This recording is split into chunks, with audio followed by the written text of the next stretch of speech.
કે અહીંયા વીઆઈપી હોય કે વીવીઆઈપી હોય બધા જ ભગવાનના સેવક છે.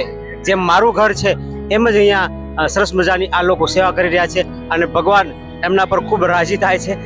એક કાર્યક્રમ કોઈ પણ કરવો હોય તો એક સ્વામિનારાયણ સત્સંગમાં એક શીખવા જેવું છે મેનેજમેન્ટનું. એક હરિભક્તો એક તન તોડ મહેનત કરી રહ્યા છે અને એટલી મહેનત કરી રહ્યા છે કે પોતાનું ઘર કામ છોડી કામકાજ ધંધા છોડી અને શ્રી સ્વામિનારાયણ સત્સંગમાં આવીને તનતોડ મહેનત કરી રહ્યા છે. આ એક પોતાનું ઘર હોય એવી રીતે તનતોડ મહેનત કરી રહ્યા છે. તો શ્રી સ્વામિનારાયણ ભગવાનના બધાના ચરણોમાં આ બધા વતી સત્સંગ વતી હું બધાને પ્રણામ કરું છું. સરસ આયોજન અને નિત્ય સ્વરૂપ સ્વામીના સાનિધ્યમાં એના મેનેજમેન્ટ દ્વારા જે પણ આયોજન કરવામાં આવે છે ખૂબ અદભુત છે. ખૂબ સત્સંગી હરિભક્તોએ લાભ લીધો છે. આવો ભવ્યથી ભવ્ય ઉત્સવ કદાચ અમારા બોટાદ આંગણે પહેલી વખત થયો છે. એમાં હરિકૃષ્ણ મહારાજનું જે ભવ્યથી ભવ્ય મંદિર અમે જેની કલ્પના કરી રહ્યા હતા કે આવું મંદિર હોવું જોઈએ એનાથી વિશેષ મંદિર બનાવીને અત્યારે જે પણ નિત્ય. જય સ્વામિનારાયણ. તમે જોઈ રહ્યા છો ટેન્ક સિટીની બાજુમાં જ એક સરસ મજાનું વીઆઈપી રસોડું છે. ત્યાં અલગ અલગ બેલ્ટ જેને જમણા હાથે બાંધેલા હોય એમને અંદર એન્ટર થવા દેવામાં આવશે અને સરસ મજાનું આ વીઆઈપી તમે મારી સાથ આગળ જોઈ શકો છો. મુખ્ય યજમાન, સહયજમાન, મુખ્ય યજમાન અને સરસ મજાનું આ એક બેલ્ટ બાંધી અને હવે આપણને બહાર કહેશે કે કઈ રીતનું અહીંયા વ્યવસ્થા છે. જય સ્વામિનારાયણ. આપણે મુખ્ય યજમાન, પછી યજમાનશ્રી, મુખ્ય મહેમાનશ્રી અને મહેમાનશ્રીને 7 પ્રકારના બેલ છે ને આપણે એન્ટ્રી આપીએ છીએ ભોજનાલયમાં જમવા માટે.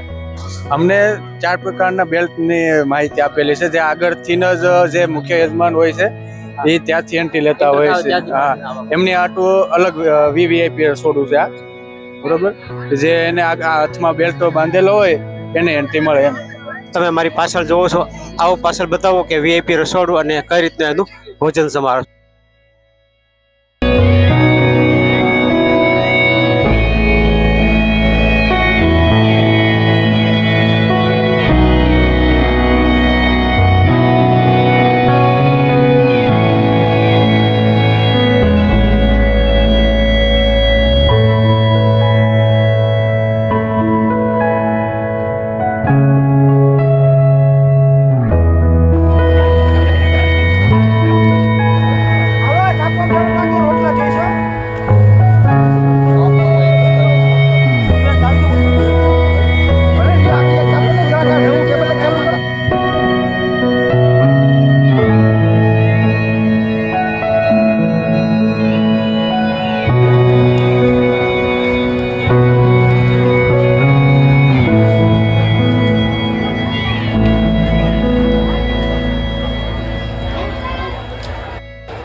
જય સ્વામિનારાયણ.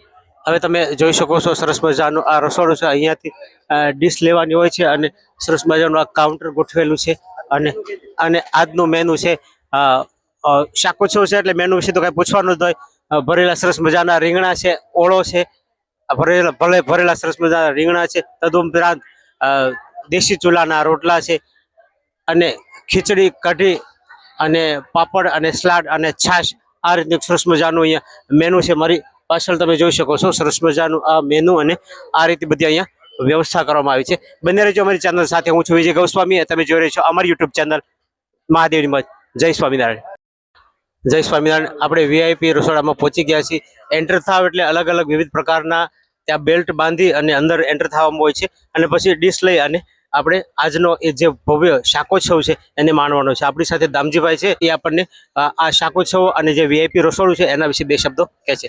ભાઈ શ્રી દામજીભાઈ. જય સ્વામિનારાયણ. ભગવાન શ્રી સ્વામિનારાયણ આ 175 ચરણારવિંદ બોટાદ શતાબ્દી મહોત્સવ એ નિમિત્તે આ મોટો ઉત્સવ ઉજવાયો અને આ મોટા ઉત્સવમાં બધાય હરિભક્તો, આ બોટાદના બધાય ગ્રામજનો અને દેશ વિદેશથી બધા ભક્તો આવી અને આ ઉત્સવનો લાભ લેશે.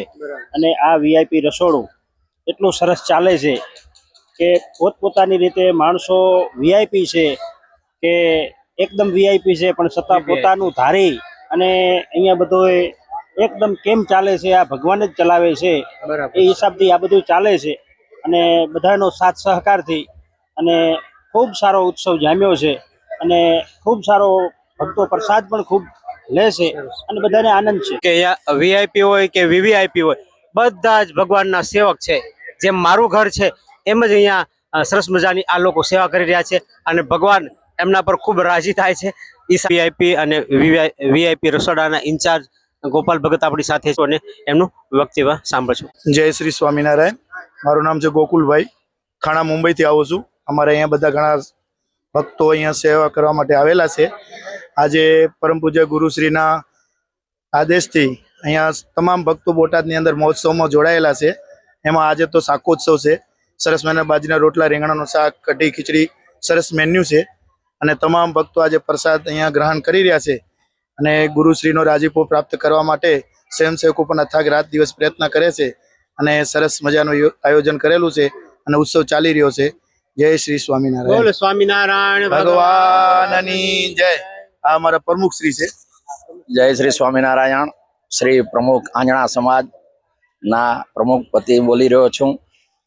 એક કાર્યક્રમ કોઈ પણ કરવો હોય તો એક સ્વામિનારાયણ સત્સંગમાં એક શીખવા જેવું છે મેનેજમેન્ટનું.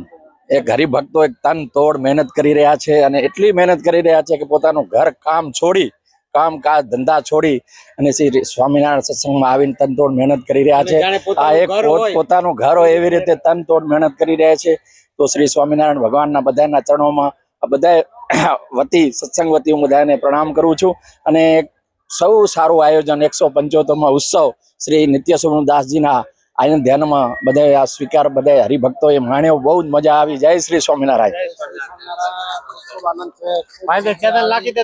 આપણી સાથે સુરતથી મિલનભાઈ છે અને અહીંયા વિઝિટર તરીકે આવ્યા છે.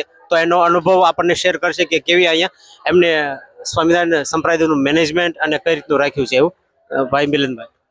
ખુદ અદ્ભુત. જય સ્વામિનારાયણ. બહુ સરસ આયોજન અને નિત્ય સ્વરૂપ સ્વામીના સાનિધ્યમાં એના મેનેજમેન્ટ દ્વારા જે પણ આયોજન કરવામાં આવે છે ખૂબ અદ્ભુત છે. ખૂબ સત્સંગી હરિભક્તોએ લાભ લીધો છે. આવો ભવ્યાથી ભવ્ય ઉત્સવ કદાચ અમારા બોટાદ આંગણે પહેલી વખત થયો છે.